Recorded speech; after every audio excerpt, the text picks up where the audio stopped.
I want your thoughts on this. Is life better since Brexit? 5 years ago to this date, we formally left the European Union after 52% of Brits voted for Brexit in 2016. Now, we've left the freedom of movement and the free trade behind and no longer have to follow European Union's laws. And we've stopped sending money to the EU in the last financial year. Before Brexit, our contribution to the EU budget was £18.3 billion. But has all of this led to a benefit for your life? 0207 862 2222 is the number, and we'll speak to you and hear your views on this in just a moment. Belinda, what's your thoughts? I mean, I'm presuming you're thinking Brexit.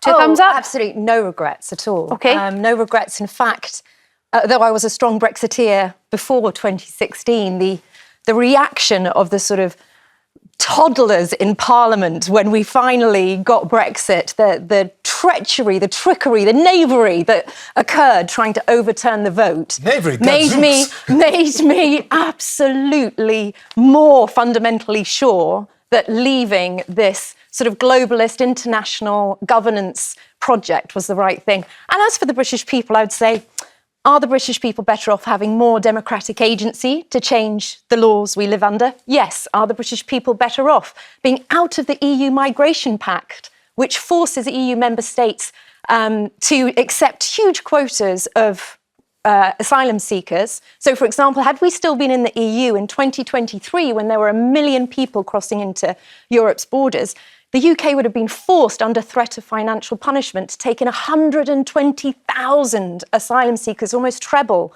what we're having. Believe you me, I'm not happy with the numbers as they are now, but it would have been far worse in the EU. We've avoided the COVID recovery fund, that's billions, avoided 24 billion a year, membership fee. All these things we've avoided, but they're not talked about on the mainstream media because the same people in the mainstream media and politics who want to reverse Brexit. I mean, ask yourselves, why are politicians so scared about governing this country themselves? Why are they so desperate to give responsibility over to foreign courts, foreign parliaments? It's really not a good sign of the quality of politicians we have. If what you said, Belinda, were true, then why are there no parties today? Why is not even because there's grief. Celebrating at how it has been Why is it wasted. that from the 52 to Henry. 48 split, that was a result of the referendum, if you look at the latest polls, I think out this week, something like 30% of people, British people, say Brexit is working. 55% say, no, it's not working. And they would listen to those stats and think, well, that sounds good on paper. But when it comes to my life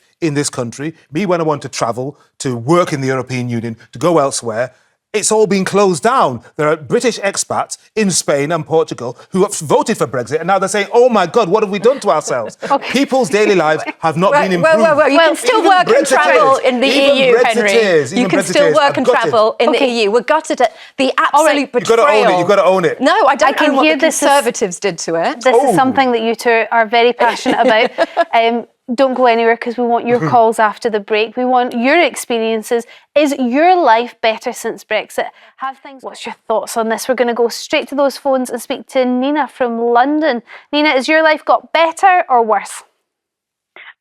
To be honest with you, I think it's got worse, and not for me, for the programmes I used to run. So for the last 21 years, I was working in different contracts. It's social European funding, where we used to have money, where we can deliver training, courses, education, supported a lot of people with health conditions, single parents. Recently, when we left the Brexit, the contracts are not there anymore. A lot of redundancy within the organisation, the companies that I work with as well. And someone mentioned earlier on that the government stopped sending billions to Europe.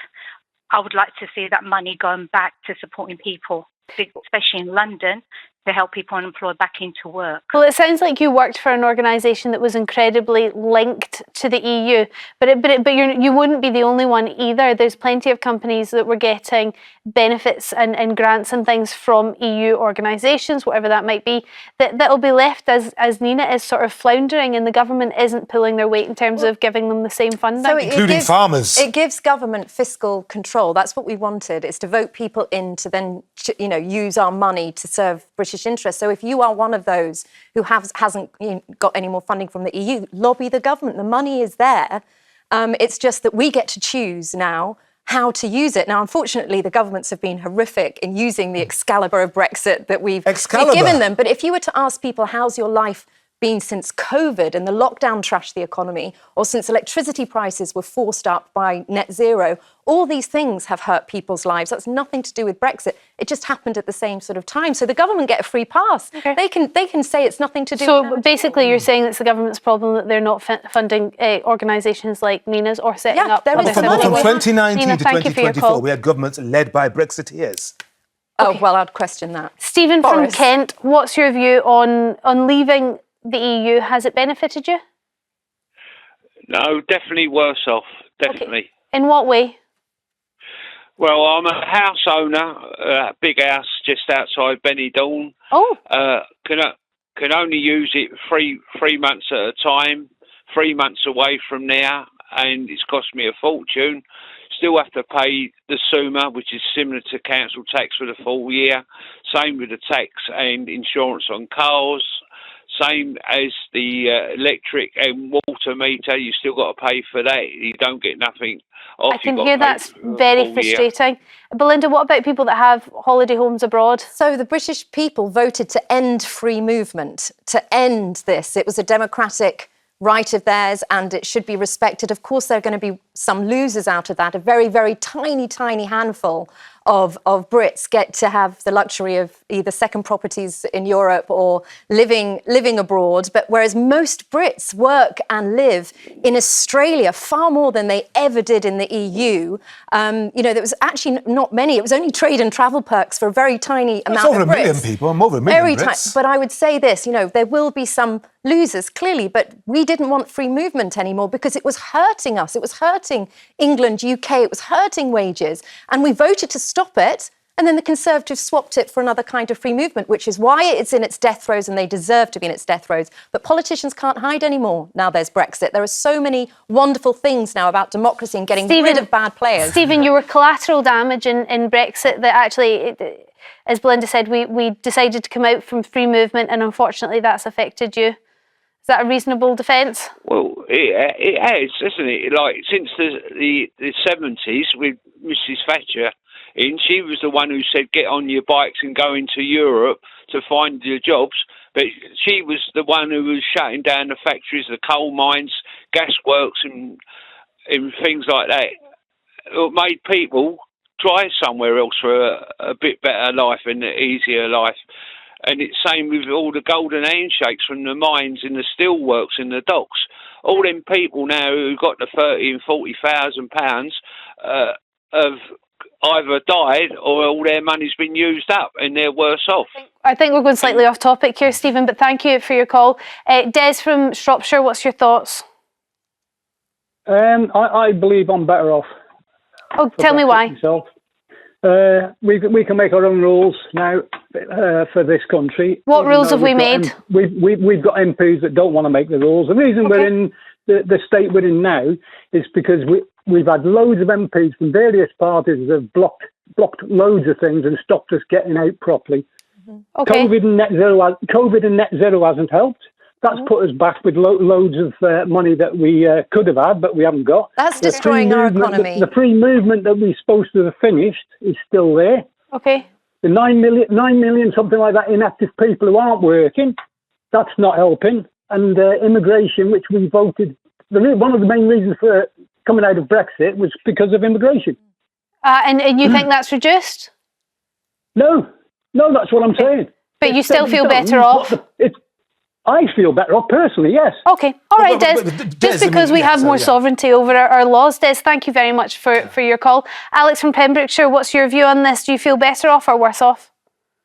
Morning, Storm. Hi. I think the youngsters are much worse off. Oh, why? They got no choices in university now. The one in Wales has just sacked 400 academics. So there's going to be less courses for the young. Got you. Because people from abroad are no longer coming to study. Mm-hmm.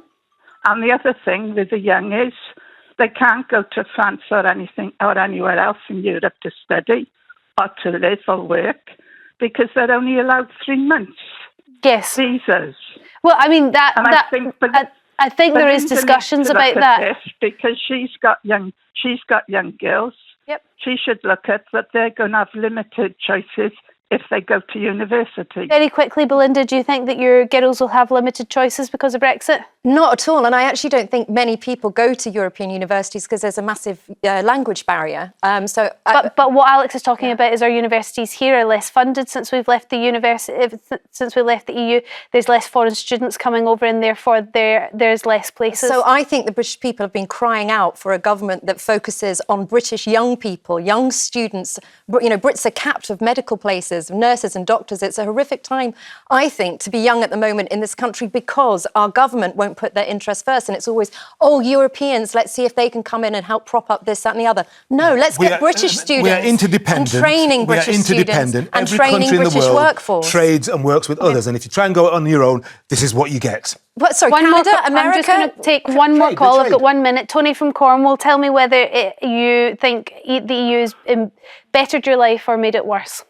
Well, I think it's worse because I voted to leave the European Union, because I was working in London in construction and I was competing with so many European workers that it made my life really difficult. You know, I struggled to pay my mortgage and things like that. Yeah. And now it's the immigration's 3 times as much. So I want to vote to go back into the European Union to reduce immigration so that I haven't got to compete with everybody for my work. You know what I mean? Oh, Tony, I completely sympathise, but that would not happen. In fact, the immigration we are witnessing has been forced on us against democratic instruction. That was the Conservative Party. That wasn't Brexit. Brexit gave them the power to stop it. They chose to do the opposite. So I'm sorry for that, but that's not Brexit. All right. Thank you very much for your call. Thanks for all your calls. Unfortunately, that's all we've got time for. Just a huge thank you to my wonderful panel, Henry and Belinda.